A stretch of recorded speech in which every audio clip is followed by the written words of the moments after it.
This changes everything for the San Diego Padres farm system. Top prospect Ethan Salas back to baseball action and activity. Let's talk about everything that means for him, for the Padres here and now, for the Padres long term. Welcome back to another episode of Padres Digest. Thank you very much for tuning in. I'm Christian Pedersen. As we go throughout talking anything Salas, anything catchers, as I go off on some tangents and all this, drop comments on whatever you think on this video. Also, anything else, as always, that you want to see in another video, drop a comment. Happy to make one on that. And as always, if you want to hit the subscribe button, it would be much appreciated. But if not, no worries. It's going to be your Talking Baseball all season long. Let's go to the big board. Ethan Salas cleared for baseball activity. Question being posed here by Jeff Sanders from the San Diego Union Tribune, the media insider who covers the Padres extensively, I think is a relatively level-headed, this was a factual story. This is not a hot take story, so everything drawn from it, very matter of fact. Ethan Salas is back. There is a lack of understanding about just how much experience he's really going to get in and growth this year, but he is our number one prospect. He is back in action. He is cleared for baseball. He's going to get some probably minimal at bats, and I'm betting by the end of the year he's probably going to have taken 25 at bats pre and post injury. So it's a pretty minimal amount going into that fall league. No matter what, though, he's going to be back in action come fall league. He jumps in as the Padres' number one prospect now, post DeVries being traded at the deadline. Here's a look at the top prospects for the Padres.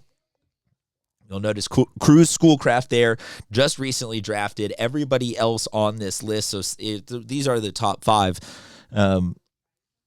Depleted and names changed from drafts and a lot of shift here.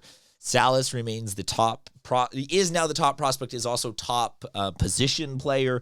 So there is a lot of focus on this kid. He is only 19, and as you see next to him, the ETA that is listed online is 2027. So that is still a ways away. But one of two things about this kid. Either we should care about him because we have seen that AJ Preller can leverage and is willing to pull the trigger on leveraging our top prospect at any given moment for a major trade and asset at the deadline. So it's interesting to take note of just our primary trade asset is back in treat him like a stock. Our primary asset is hopefully going up because it is back to being in action.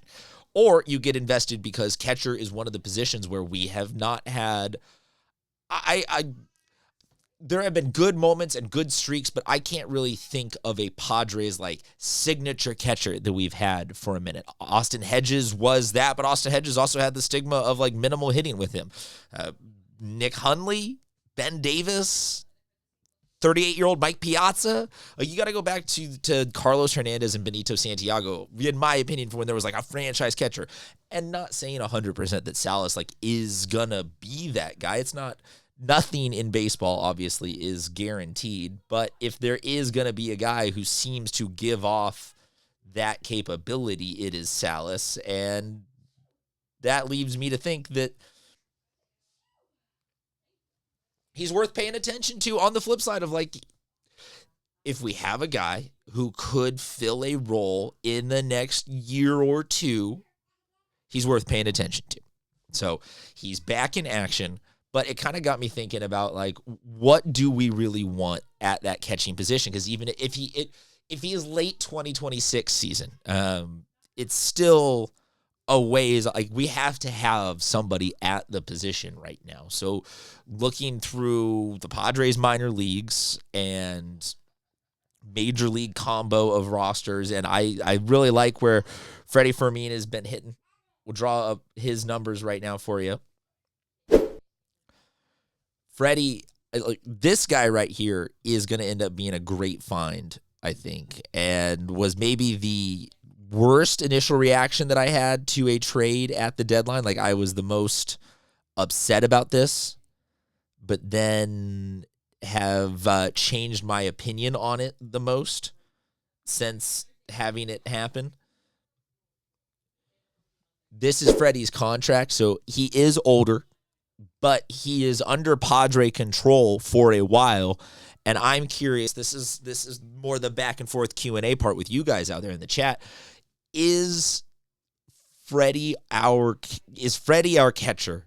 Like, how quickly are you willing to buy in that 270, give or take 5 home runs a year for the next 2 years, is that enough for you? Or do you consider this position locked, closed, like, don't need it, don't care about it, don't want it, don't get out of here we can focus on other positions. Let's just treat this guy like a great value find, arbitration for a year or two, and then Salas is coming? Or do you still want to go out in the offseason and try and find a more long-term or a current-term catching solution? Do you like Edwin Diaz to become the backup next year? Do you want to part ways with him and then maybe do we try Campusano ever again?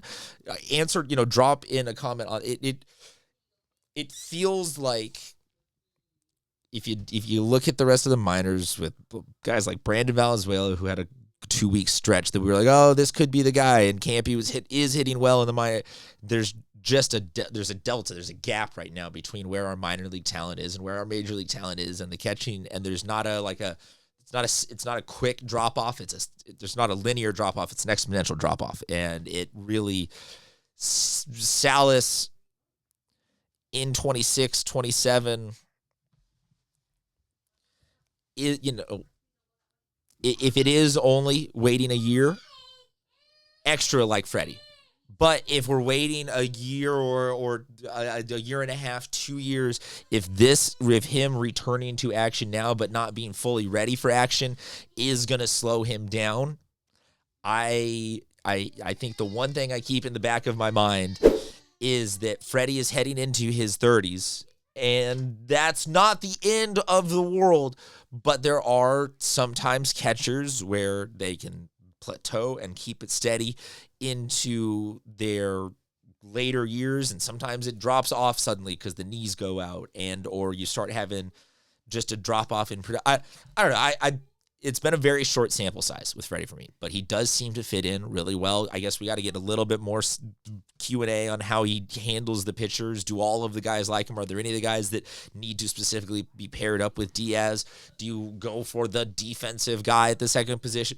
I'm not married to any person at the second position or at the second catcher spot for the short, near, long, middle, any degree of term of the future for the Padres. I'm still open to giving Campy another try down the stretch. Maybe September roster call-ups, we see him back up.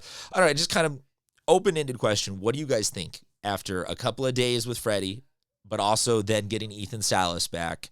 Where are you on the catcher position?